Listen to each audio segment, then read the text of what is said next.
Hi everyone. Newton's law.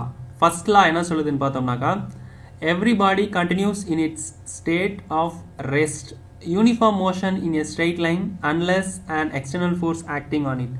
For example, இப்போ ஒரு object வந்து ஒரு பொசிஷனில் இருக்குது அப்படின்றப்போ அது மேலே வந்து எக்ஸ்டர்னலாக எந்த ஒரு ஃபோர்ஸும் ஆக்ட் ஆகாத வரைக்கும் அது வந்து அதே ஸ்டேட்டில் அதே பொசிஷனில் தான் இருக்கும்.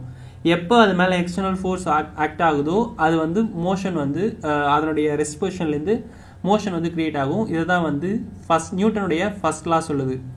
Every body continues its state of rest.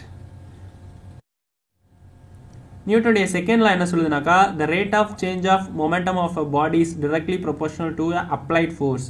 ஒரு ஆப்ஜெக்ட் வந்து மூவ் ஆகுது அப்படின்னாக்கா அது வந்து எதுக்கு ஈக்குவல்னாக்கா அது மேலே அப்ளை பண்ணக்கூடிய ஃபோர்ஸுக்கு ஈக்குவலாக இருக்கும் அதனுடைய மூவ்மெண்ட். அதாவது F is equal to m into a, mass into acceleration is equal to force applied to the body or object. இதான் வந்து நியூட்டனுடைய second law.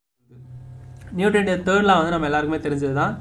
Every action there is an equal and opposite reaction. ஒவ்வொரு வினைக்கும் சமமான எதிர்வினை உண்டு அப்படின்றது தான் வந்து நியூட்டனுடைய மூன்றாவது விதி. ஸோ இந்த மூணு விதிகளுமே தான் வந்து நியூட்டன் வரையறுத்து வச்ச மூன்று விதிகள்.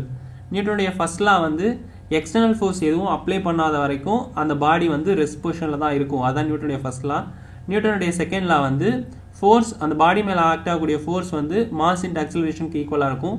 நியூட்டனுடைய தேர்ட் லா என்ன சொல்லுதுனாக்கா எந்த ஒரு வினைக்குமே வந்து ஈக்குவல் அண்ட் ஆப்போசிட் எதிர்வினை ரியாக்ஷன் வந்து இருக்கும் அப்படின்றது சொல்கிறதா வந்து நியூட்டனுடைய தேர்ட் லா.